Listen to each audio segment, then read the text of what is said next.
প্রথম আজান শুরু, দূর হতে শোনো পিঙ্কি দিয়ে উঠে আসে প্রতিবেশী ভোর। যদিও এদিকে ঘুম ভাঙেনি এখনো। কবে ছাড়া যাবে আমার শহর? কি দেখছি দেখছি আজ কত মুক্ত ওরা। লকডাউনের ঘেরাটোপ আটকাতে পারেনি ওদের। না পেরেছে করোনার ভয়। যাদেরকে এতদিন বদ্ধ করে রেখেছিলাম আমরা, আজ তারাই স্বাধীনতার পর। একটা প্রশ্ন মনে অনেকদিন ধরে বড় নাড়া দিচ্ছে। এই লকডাউন কি শুধুই চার দেওয়ালে বেঁধে রেখেছে আমাদের, নাকি সুযোগ গড়ে দিয়েছে কিছু পুরনো অভ্যেস, স্মৃতিকে চালনা করে, ফেলে আসা কিছু মুহূর্তগুলোকে আবার নতুন করে বাঁচার? না, এটা শুধুমাত্র আমার কথা নয়। আসুন শুনে নেওয়া যাক কার কি মতামত। সময় যেন থমকে গেছে। ঘড়ির কাঁটাগুলোর ওজনও বোধ হয় বেড়েছে। মনে এখন একটাই সংশয়, ঝড় আদৌ থামবে তো? যাই হোক, একঘেয়েমি কাটাতে মা আর আমি আজ বেছে নিয়েছি স্মৃতিচারণা।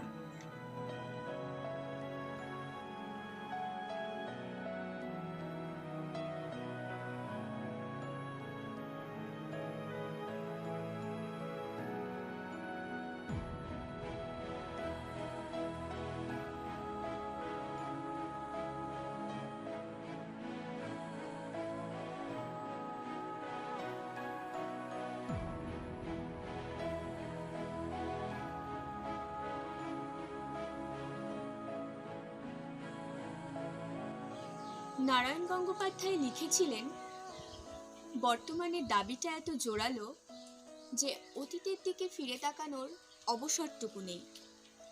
তবে আজ অবসর গ্রাস করেছে সব, একঘেয়েমি কাটানোর উপায় নেই। কিন্তু বাঙালির মনে আবার জায়গা করে নিয়েছে সেই ছাদ আর বারান্দা। বন্ধুদের সঙ্গে মেতে মা বাবাকে সময় না দিতে পারানো, মা বাবার সঙ্গে 1440 মিনিট কাটিয়ে ফোনের গ্যালারি দেখে স্মৃতিচারণাই এখন নিত্য ঘটনা। তবে পরিস্থিতি ক্রমশ গুরুতর হচ্ছে। আমরা একে একে পৌঁছাচ্ছি একঘেয়েমির ফিনিশ পয়েন্টে, তাই নয় কি? তবে এভাবে আর কতদিন? এরপর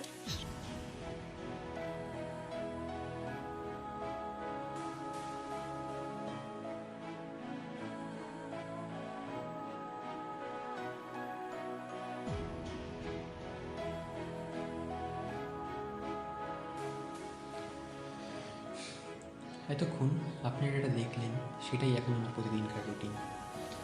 অফিসের কাজটুকু করার পর যেটুকু অবসর সময় পাচ্ছি, তাতে কখনো দাবা খেলছি, কখনো বা পড়ছি গল্পের বই, বা কখনো নেটফ্লিক্স, অ্যামাজন প্রাইমে সিনেমা, ওয়েব সিরিজে কেটে যাচ্ছে আমার সময়।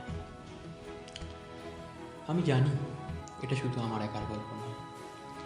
আমার মতো আপনাদের প্রত্যেকেরই জীবনযাপন পদ্ধতিটি আমূল বদলে গেছে প্রায় শেষ 2 মাস সময় ধরে।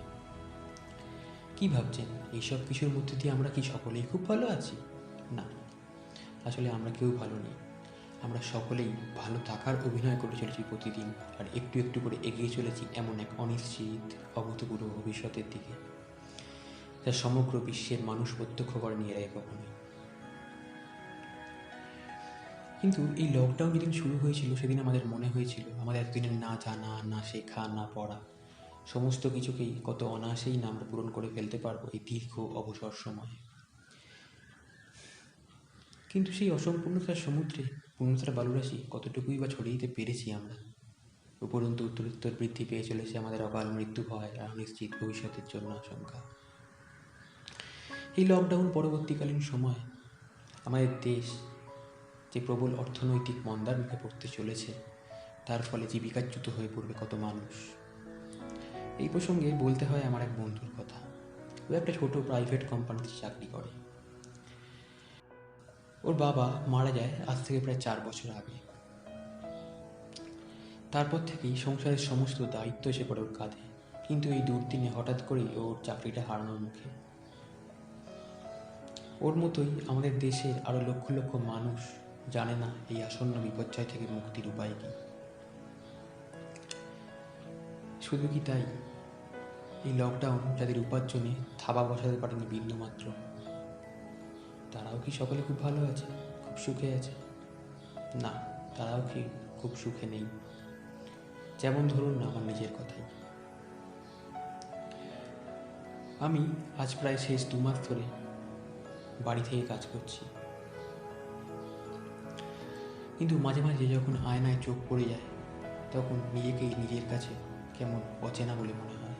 সারা মুখ ভর্তি দাড়িগোপের জঙ্গলে কোথায় যেন হারিয়ে গেছে আমার সেই চেনা পরিচিত হাসিটি। আমার দিনের বেশিরভাগ সময় কাটছে তাদের সঙ্গে কাজের মধ্যে দিয়ে হাসি ঠাট্টায়। তাদের সঙ্গে কথা হয় প্রতিদিন, কিন্তু দেখা হয় না আজ বহুদিন। মাঝে মাঝে মনে হয় আমার অফিসের আই কার্ডটার মধ্যে পুরনো আমি আজকের আমির দিকে তাকিয়ে আছে কেমন অপরিচিতের অবাক দৃষ্টি নিয়ে। কিন্তু এত সব দুশ্চিন্তার কালো মেঘ মাথায় নিয়েও আমাদের সমাজ এখনো প্রতিদিন এঁকে চলেছে অসহিষ্ণুতার কত নিত্য নতুন ছবি। আমরা রোগের মধ্যে খুঁজছি একটি ধর্মের ছোঁয়া। নিজেদের মন মতো বা রুচিসম্মত কিছু না হলেই একে অপরকে ক্রমাগত আক্রমণ করে চলেছি, হিংসার কালি ছিটিয়ে শব্দবাণের তীক্ষ্ণ খোঁজা। আসলে মানুষ ভুলে গেছে ভালো থাকার সহজ মন্ত্রটা। আমরা কেউ একা একা ভালো থাকতে পারি না। আমাদের নিজেদেরকে ভালো রাখতে হলে ভালো রাখতে হবে বাকি সকলকেও।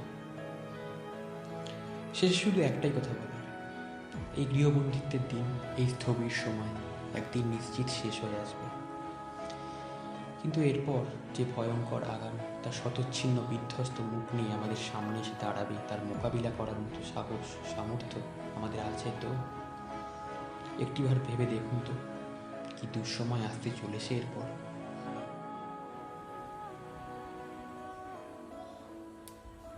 নে বাবু খা, বাইরের দিকে তাকিয়ে কি ভাবছিস?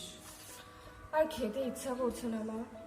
খাবারগুলো যেন মুখেই উঠছে না আজকাল। আর খাবার খেতে বসলেই মনে পড়ছে সেই সব মানুষগুলোর মুখ, যারা দিনের পর দিন লাইনে দাঁড়িয়ে দুমুঠো অন্যের আশায় পথ চেয়ে বসে রয়েছে। প্রতিনিয়ত তারা রাস্তায় নামছে এক মুঠো চালের আশায়। কেউ বা খিদের জ্বালায় মারাও যাচ্ছে, কিন্তু সংসারের আপনজনদের দুঃখের কথা ভেবে তারা দমন করে চলেছে প্রতিনিয়ত। কবে আর কবে তারা ন্যায় পাবে? রাজনৈতিক ডামাডোলের প্রকোপ থেকে মুক্তি পেয়ে প্রকৃত অর্থে অন্যের যোগান পাবে। আজ তো চলে যাচ্ছে যে কোনো রকমভাবেই হোক, কিন্তু এরপর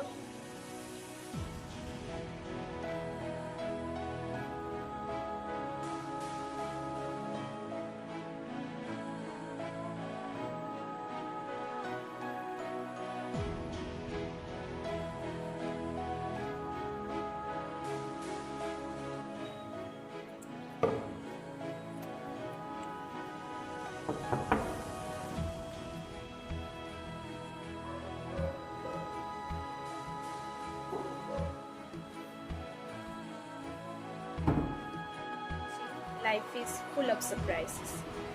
জীবনে অনেক সময় আনএক্সপেক্টেড অনেক কিছু হয়, তবে প্যান্ডেমিক এটা সত্যি আনএক্সপেক্টেড। আমি নার্সিংয়ের ফাইনাল ইয়ারের স্টুডেন্ট।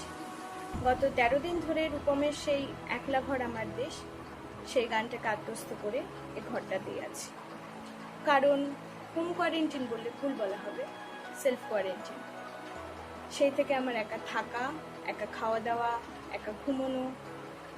আমি রাতে কোনোদিন একা ঘুমোই না, আমার অন্ধকারে ভয়। কিন্তু গত 13 দিনে আমি সেটাও কাটিয়ে ফেলেছি। সাথে কাটিয়ে ফেলেছি ছাদে দাঁড়িয়ে নীল আকাশ দেখা দিচ্ছে, বাড়ির সবার সাথে একসাথে বসে গল্প, আড্ডা, চা খাওয়া, বোনের সাথে গল্প, টুলুর সাথে গল্প। টুলু আমার পাশের বাড়ির একটা ছোট্ট বোন, আমাকে দেখলেই দিদি দিদি করবে। কিন্তু যেদিন আমি হস্টেল থেকে ফিরলাম, দেখলাম ওর মা ওকে জোর করে টেনে জানলা থেকে সরিয়ে নিয়ে গেল, যাতে আমার সাথে কথা বলতে না পারে। পাড়ার সবার মুখে সেদিনকে একটা চিন্তার ছাপ। আমি জানি কেন। তারপর আর কি, আমার বই থেকে আমি সমস্তটা স্টেরিলাইজেশনের পর এই ঘরটা দেখব। কারোর সাথে সামনাসামনি কথা নেই, একসাথে বসে খাওয়া দাওয়া নেই, দেখা নেই, শুধু আছি আমি আর আমার ভার্চুয়াল লাইফ। কিন্তু সেটাও বা কতক্ষণ ভালো লাগে? এই সোশ্যাল আইসোলেশনটা না পুরোটা অযৌক্তিক, অন্তত আমার ক্ষেত্রে। আমি যখন হস্টেলে ছিলাম আমি কোনো রকম এক্সপোজার পাইনি, কোনো পেশেন্টের কাছেই না, কিন্তু আমি সেটা বললে কেউ বুঝবে না। এই সোশ্যাল আইসোলেশনটা একটা মেন্টাল আইসোলেশন ক্রিয়েট করছে। It's breaking the bonds, the love, the togetherness. মানুষ করোনা পজিটিভ হওয়ার থেকে নেগেটিভ বেশি হয়ে যাচ্ছে, আর এই প্রিজুডিসগুলো আরও বেশি কন্টাজিয়াস, আরও বেশি ছোঁয়াচে। কিন্তু কি হতে চলেছে এরপর?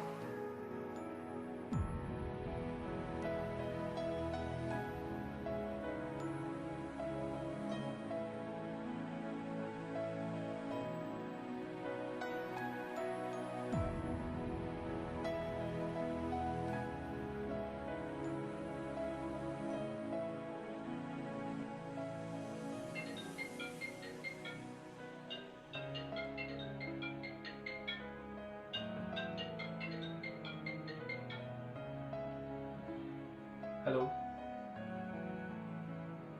হ্যালো, হ্যাঁ বলছি। তাই কখন হলো এটা? ও আচ্ছা আচ্ছা আচ্ছা, ঠিক আছে ঠিক আছে ঠিক আছে, ওকে ঠিক আছে।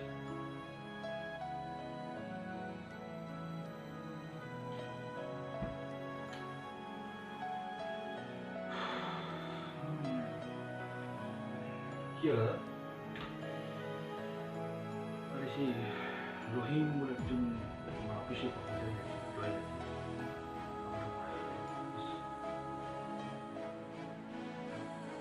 রহিম বেশি কিছু চাইনি আমার, জানিস তো। ও অনেকদিন থেকে আমার ছোট একটা হেল্প চাইছিল যে তারা একটা গাড়ি ব্যবস্থা করে দিন, আমি বাড়ি যাবো, আমার বাবা খুব অসুস্থ। মাঝে মাঝে ভাবি এই কাজ, এসব ক্ষমতা বেকার, যদি না কোনো মানুষের কোনো হেল্পে লাগতেই না পারি। সামান্য একটা গাড়ি যদি ব্যবস্থা করে দিতে পারলাম না এই পরিস্থিতিতে ওকে বাড়ি আসার জন্য, বাবাকে দেখার জন্য, এই ড্রাইভারটা সারা জীবন আমার মাথায় চেপে থাকবে। জানিস, আমার বন্ধু বান্ধবরা সব বলতো যে সুজয় তুই সিগারেট বেশি খাস না, এবার সিগারেট খেতে খেতে একদিন মরে যাবি। এখন দেখছি না এইসব নানা রকম সমস্যা লকডাউনের পর থেকে, এই সমস্যাগুলো দেখে দেখে এই ড্রাইভার নিয়েই পুড়ে পড়ে মনে হচ্ছে বাড়ির মধ্যেই বসে মরতে হবে। রহিম হচ্ছে আমার ভাবপিসের একজন খুব ভালো এমপ্লয়ি, বুঝলি তো। ঠিক লকডাউনের আগের দিন হাওড়াতে হসপিটালের কাছে একটা কেস আমাদের উড়ে যায়। তো রহিমকে তড়ি করে পাঠানো হলো, পুরো চেষ্টা করলো সেদিনে কাজটা শেষ করার জন্য। কমপ্লিকেটেড কেস ছিল, আর একটা দিন বা দুদিন লাগবে বললো, আমি ফোন করে যে স্যার আরও 1-2 দিন লাগবে। আমরা বললাম ঠিক আছে, গেস্ট অফিস থেকে যাওয়া হাওড়াতে। তারপরের দিন সকালবেলা হঠাৎ করে অ্যানাউন্সমেন্ট যে আমাদের লকডাউন শুরু। কাজ শেষ হলো, আমি বললাম তুমি 1-2 দিন থাকো, লকডাউন কদিন চলবে, 1-2 দিন চলবে, তারপরে চলে আসবে। এই পৃথিবীতে লকডাউনও বাড়তে থাকে, ও বাড়ি আসতেও পারছে না। তারপরে হাওড়া পরিস্থিতি দিন দিন খুব খারাপ হলো। সেন্ট্রাল গভর্নমেন্ট থেকে অ্যানাউন্স করলো যে হাওড়া রেড জোন, যেখানে স্পেশাল প্রোটেকশন রাখা হচ্ছে, হচ্ছে না। বাবুদিকে ওর মা বারবার ফোন করে, বাবু বাড়ি আয়, বাবার অবস্থা দিন দিন খারাপ হয়ে যাচ্ছে। আর ও আমাকে প্রত্যেকদিন ফোন করে বলে স্যার একটু আমার বাড়ি যাওয়ার ব্যবস্থা করে দিন, কাকুতি মিনতি করে। আমি যে চেষ্টা করি তা না, জানিস তো, প্রচুর চেষ্টা করলাম, কিন্তু হাওড়া যেহেতু একটা রেড জোন এরিয়া, ওখানে একটা গাড়ি ব্যবস্থা করা, পারমিশন বার করা খুব কঠিন হয়ে দাঁড়ালো আমার জন্য। অনেক চেষ্টা করার পরেও আমি এই ব্যবস্থা করতে পারলাম না। আজকে যখন শুনলাম আমার বাবা মারা গেছে, মনটা বড্ড খারাপ হয়ে গেল। চাই না যেমন কত খারাপ দিন এই লকডাউনের দিনে আমাদের সামনে আরো আসবে, এক এক করে কি কি দিন আসতে চলেছে এরপর।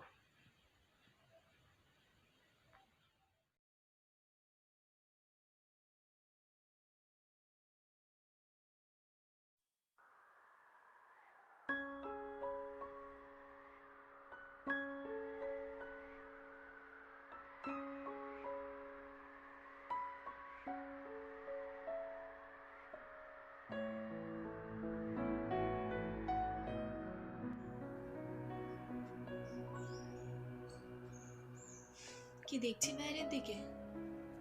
দেখছি বাবার ওই সাদা গাড়িটা আবার বাইরে এসে দাঁড়িয়েছে কিনা। শোনার চেষ্টা করছি পরিচিত হর্নের শব্দগুলো, কিন্তু না, কোনোটা তো হওয়ার নয়। আজ 21 দিন হয়ে গেছে বাবা মার কেউ বাড়ি আসেনি। অবসরই পারছে না ওরা বাড়ি আসার। কথা হচ্ছে না তা না, ওদের অস্তিত্বের প্রমাণ দিয়েছে ওদের 20 সেকেন্ডের কলগুলো, তাছাড়া আর কিছুই না। খুব কষ্ট হয় ওদের সাথে কথা না বলে, দেখা না করে থাকতে। কতদিন চলবে এভাবে আর কি জানি, কিন্তু এত সবের মাঝেও একটাই ভালো লাগে, আগে ওরা শুধু আমার বাবা মা ছিল, আর এখন আমার মতো আরো শত শত ছেলেমেয়ের প্রাণদাতা, জীবনদাতা, আইডল বলা চলে। নিরন্তর পরিশ্রম চালিয়ে যাচ্ছে ওরা দিন রাত, শুধু আমার বাবা মা না, আরো কত কত ডাক্তার। কিন্তু কি পাচ্ছে এর বিনিময়? নিজের জীবন বাজি লাগিয়ে কি পাচ্ছে তারা? ইট কাঠ পাটকেল। এটাই তো তাদের জীবন হয়ে দাঁড়িয়েছে। উল্টে তাদেরই প্রাণ হাতে নিয়ে পালিয়ে বেড়াতে হচ্ছে। মানুষের হাতে পিপি নেই, নেই কোনো নতুন মাস্ক, অথচ এটাকে ঢেকে রাখাই তো সরকারের নতুন টাস্ক। কি হবে এভাবে? এভাবে কতদিন চলতে পারে? প্রশাসন গা ঢাকা দিয়ে রয়েছে এভাবেই, তাদের তো দিন চলে যাচ্ছে। এভাবে তারা কতদিন নিজেদেরকে বাঁচাতে পারবে? কতদিন পারবে নিজের পরিবারকে বাঁচাতে, পরিবার পরিজনদের বাঁচাতে? এভাবে আর চলতে পারে না। ভেবে দেখার অবসর নেই যে এরপর কি হতে চলেছে, কিন্তু ভাবতে তো হবে আমাদের কি আসতে চলেছে এরপর।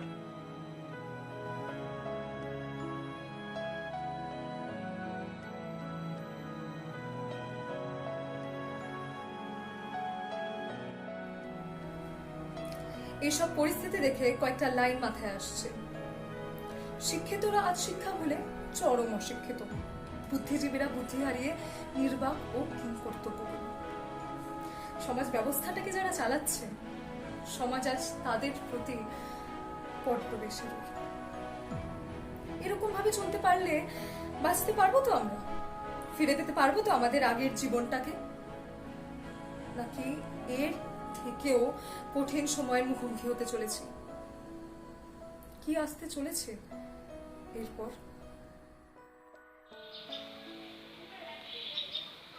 কিছুদিন আগে এখানে বাসন্তী পুজো হওয়ার কথা ছিল, আর এখন দেখো ঠাকুরের গায়ে মাটি পর্যন্ত পড়ে গিয়েছিল। বাড়িতে কেমন হই হই হচ্ছিল, রম রম করছিল বাড়িটা, আর একটা নিমেষের মধ্যে সব শেষ হয়ে গেল। কি এক করোনা ভাইরাস এলো, আর তার জন্য সমস্ত লকডাউন হয়ে গেল। বাড়ির স্টেশনের সামনেই বাড়িটা, সবাই বন্ধ করে দিল। কি আর করা যাবে? আজকে তোমার সর্বশক্তিমান ভগবানও জায়গা করছে। আজকে বিভিন্ন জায়গাতে পীঠস্থান, তীর্থস্থান, মন্দির, মসজিদ সবকিছু বন্ধ হয়ে গেছে। অথচ দেখো মানুষ ধর্মের নাম নিয়ে আজকে রাস্তায় বেরোচ্ছে। এরা আক্রান্ত হবে না? আমি মাঝে মাঝে একটা জিনিস বুঝতে পারি না, ধর্ম আমাদের জীবন দেয় নাকি প্রাণ কাটতে শেখায়?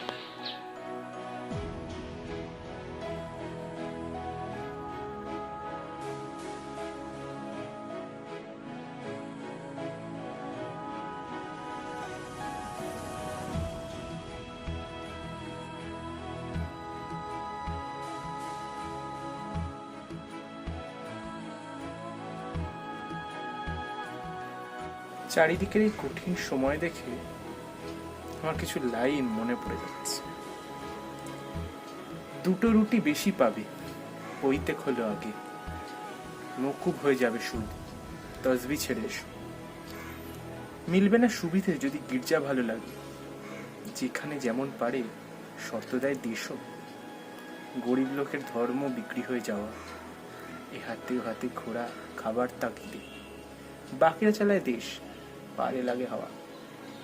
যে কোনো দলের ধর্ম জিয়ে রাখা খিদে, এরই মধ্যে তুমি খোঁজো প্রভুর পা দুটি, এরই মধ্যে তুমি পাও আল্লাহর ইশারা।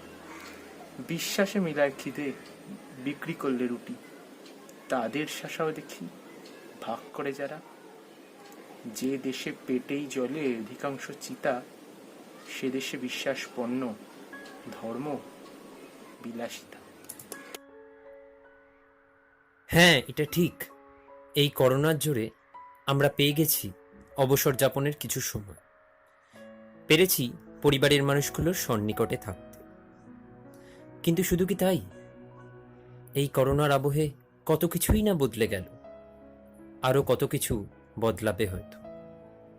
মানুষ সমাজবদ্ধ জীব থেকে বদ্ধ জীবে পরিণত হলো।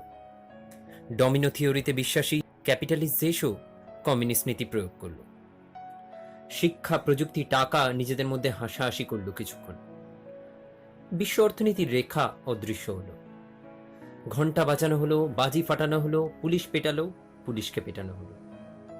মানুষ তার শ্রেষ্ঠত্বের তকমা হারালো। দূষণ কমল, প্রকৃতির বাকি জীবজগতেরা নিজেদের জন্য কিছু ঠাঁই গড়েন। কিন্তু এই সবের মাঝেও একটা জিনিস কেবল অব্যাহত রয়ে, বৈষম্য। সমাজের গরিব আর বড় লোকের বৈষম্য। আমাদের জন্য যারা কংক্রিটের জঙ্গল বানালো, আজ তাদেরই সেই জঙ্গল থেকে তাড়িয়ে দেওয়া করে দেওয়া হলো না বিন্দুমাত্র ব্যবস্থা তাদের বাড়ি ফেরবার জন্য। মাইলের পর মাইল তার হাঁটতে শুরু করল। মরতেই যখন হবে, তখন কেননা বাড়ির লোকের সাথেই মরব, এই পণ নিয়ে কেউ বা রাস্তা ধরে বাড়ি পৌঁছালো, কেউ বা রাস্তাতেই প্রাণ দিল। করোনার ভয়ে কিছু মানুষ কেজি কেজি খাবার নিজেদের ঘরে মজুত করতে লাগল। কাউর বা গলা শুকালো ভাতের ফ্যান খাওয়ার লোভ। মেঘলা আকাশ, বৃষ্টি এসব দেখে কাউর মন রোমাঞ্চিত হলো, কিছু মানুষ প্রেমের কবিতা লিখল, আর কাউর বা নষ্ট হয়ে গেল বিঘার পর বিঘা ধান। এর থেকেও কি কিছু ভয়ঙ্কর পরিস্থিতির সম্মুখীন হতে চলেছি আমরা? হ্যাঁ। এরপর লক্ষ লক্ষ মানুষ হারাবে তাদের কাজ, হারাবে তাদের প্রাণ। আজ যারা খাবার চাইছে, কাল তারাই খাবার ছিনিয়ে নেবে। চুরি ডাকাতি আরো বাড়বে, মানুষ আরো অমানবিক হবে। আর এই বিশ্বজোড়া ভয়ঙ্কর ঝড়ের মুখেও আমরা যারা বেঁচে থাকবো, ভেবে দেখেছি কি করবে তারা এরপর?